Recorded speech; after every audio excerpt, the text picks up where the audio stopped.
Assalamualaikum warahmatullahi wabarakatuh. Perkenalkan, nama saya Triputri Anggoriski dari jurusan Pendidikan Seni Rupa Universitas Negeri Padang. Pertama-tama sekali yang saya hormati Bapak Yulianto Santoso MPD sebagai pembimbing mata kuliah pengantar kewirausahaan. Presentasi ini dibuat untuk memenuhi salah satu tugas pengantar kewirausahaan. Tak perlu berlama-lama, saya akan memulai presentasi ini mengenai konsep kewirausahaan. Konsep kewirausahaan. Konsep kewirausahaan memiliki 7 materi. Yang pertama, pengantar kewirausahaan. Yang kedua, prinsip dasar kewirausahaan. Yang ketiga, pengembangan kewirausahaan. Keempat, strategi kewirausahaan. Yang kelima, etika bisnis dalam kewirausahaan. Yang keenam, wirausaha sosial. Yang ketujuh, wirausaha di era revolusi industri 4.0. Yang pertama, pengantar kewirausahaan. Pengertian kewirausahaan: orang yang memiliki kemampuan melihat dan menilai kesempatan bisnis, mengumpulkan sumber daya yang dibutuhkan guna mengambil keuntungan, tindakan yang cepat dalam memastikan kesuksesan. Tujuan kewirausahaan: yang pertama, meningkatkan jumlah kewirausaha yang berkualitas. Yang kedua, menyadarkan masyarakat atau memberi kesadaran berwirausaha yang tangguh dan kuat terhadap masyarakat. Yang ketiga, menghasilkan kemajuan dan kesejahteraan masyarakat. Yang keempat, membudayakan semangat, sikap, perilaku, dan kemampuan kewirausahaan di kalangan masyarakat. Manfaat kewirausahaan yaitu: yang pertama, menambah daya tampung tenaga kerja. Yang kedua, sebagai generator pembangunan lingkungan pribadi, distribusi pemeliharaan lingkungan, dan kesejahteraan. Yang ketiga, memberi contoh bagaimana bekerja keras, tekun, dan memiliki pribadi unggul yang patut diteladani. Yang keempat, mendidik karyawan jadi mandiri, disiplin, tekun, jujur dalam menghadapi pekerjaan. Yang kelima, mendidik masyarakat hidup efisien dan sederhana. Materi yang kedua, prinsip dasar kewirausahaan. Hakikat dan konsep dasar kewirausahaan. Pertama, pada hakikatnya, kewirausahaan adalah sifat, ciri, dan watak seseorang yang memiliki kemampuan dalam mewujudkan gagasan inovatif dalam dunia nyata secara kreatif.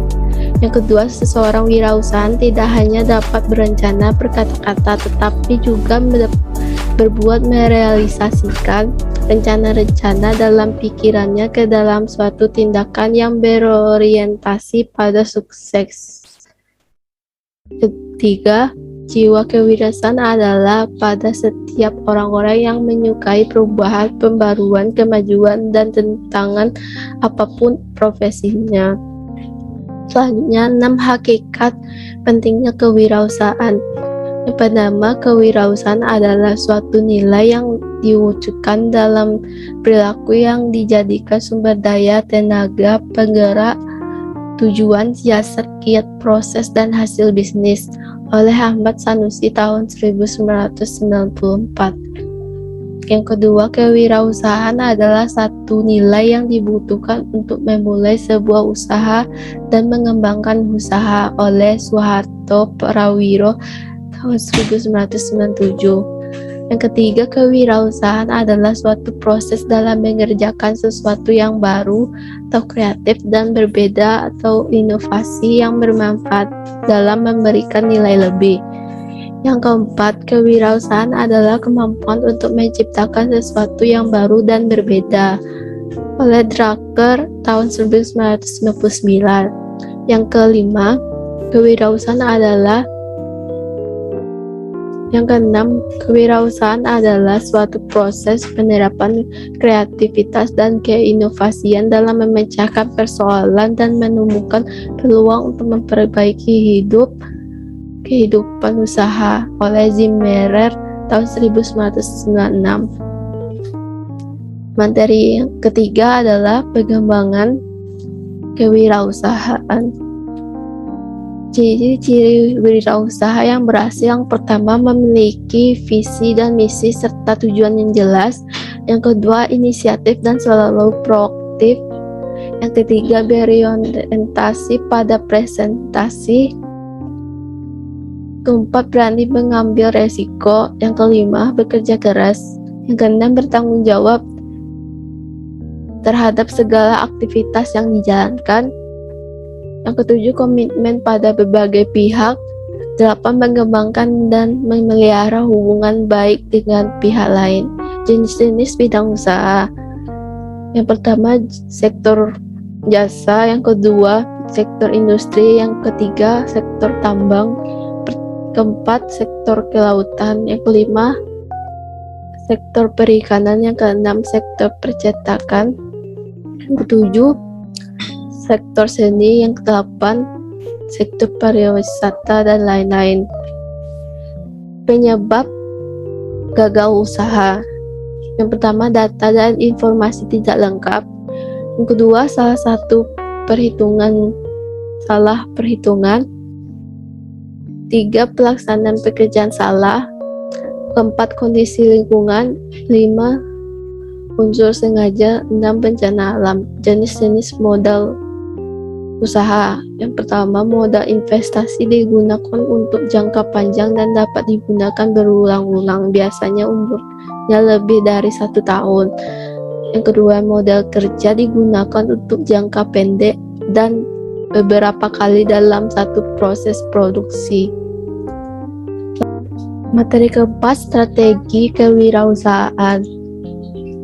Pengelolaan usaha. Perencanaan usaha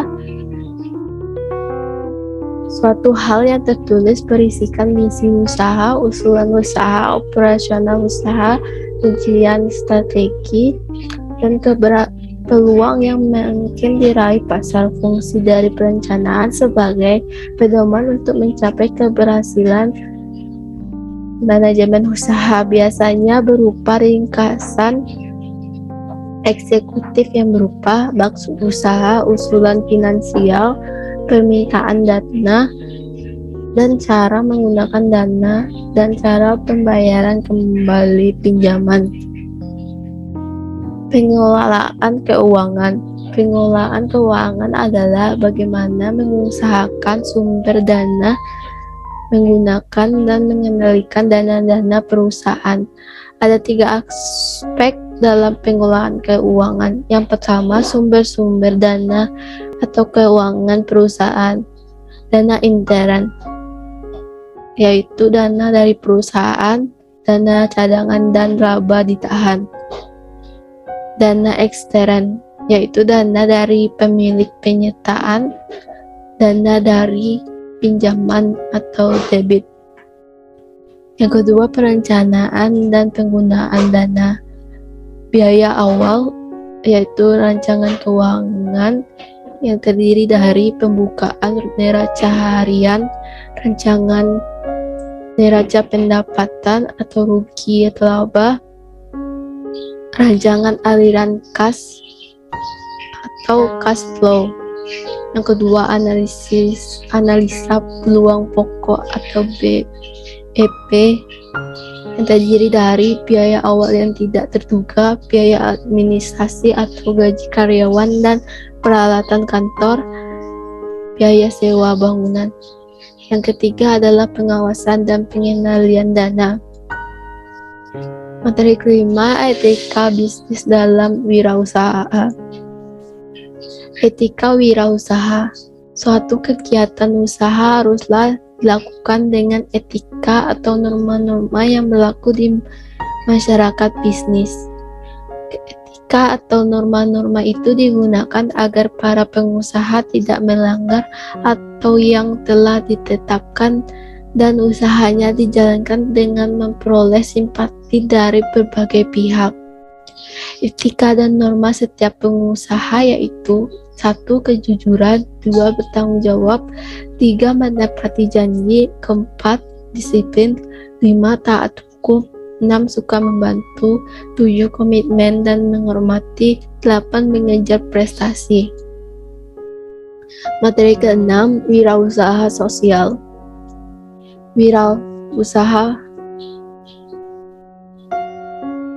Kewirausahaan sosial adalah disiplin ilmu yang menggabungkan antara kecerdasan berbisnis, inovasi, dan tekad untuk maju ke depan. Karakteristik kewirausahaan sosial atau social entrepreneur.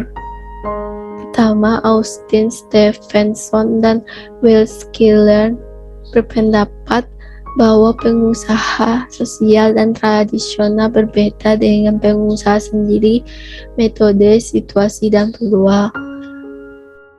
Kedua, Paul Selig mengamati berbagai definisi yang ada pengusaha sosial dan memberikan definisi yang luas yang menganggap bahwa pengusaha sosial adalah individu, kelompok, jaringan, organisasi, atau aliansi.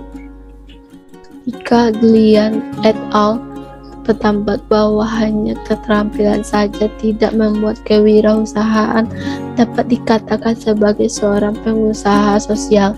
Sebaliknya, sebagai seorang pengusaha sosial juga memerlukan persimpangan, virtuousness, kesempatan sosial, pengakuan, dan dapat menghakimi, bersifat toleransi, dan inovasi.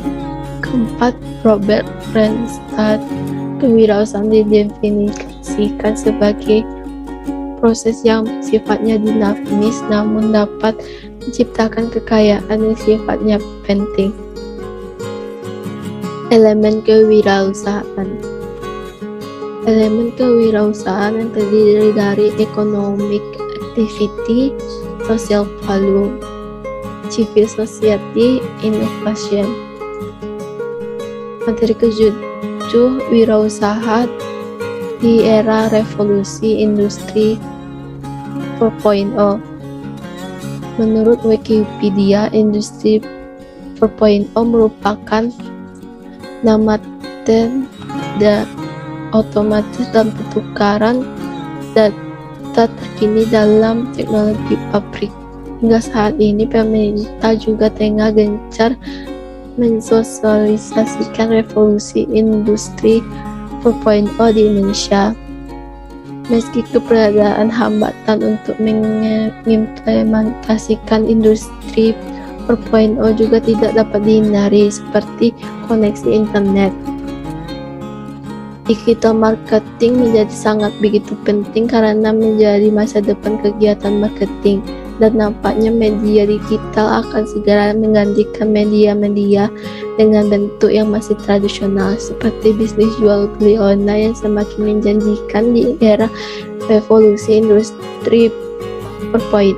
Memang bisnis jual beli online sudah besar sejak 10 tahun yang lalu berkat forum jual beli di Kaskus, namun munculnya berbagai macam e-commerce di Indonesia membuat para pelaku bisnis kecil-kecilan bisa memanfaatkan kehadiran mereka secara maksimal.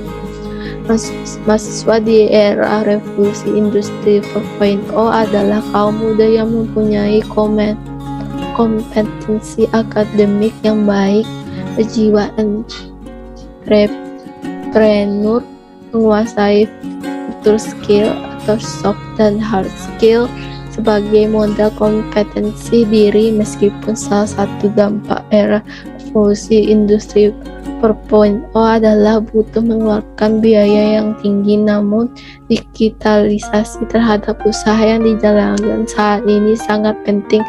Dengan adanya teknologi canggih ini dapat meningkatkan efektivitas dan produktivitas. Produk yang dihasilkan lebih beragam dan harga yang terjangkau sehingga mampu mencukupi kebutuhan pasar. Terima kasih apabila presentasi ini jauh dari kata sempurna. Mohon maaf. Assalamualaikum warahmatullahi wabarakatuh.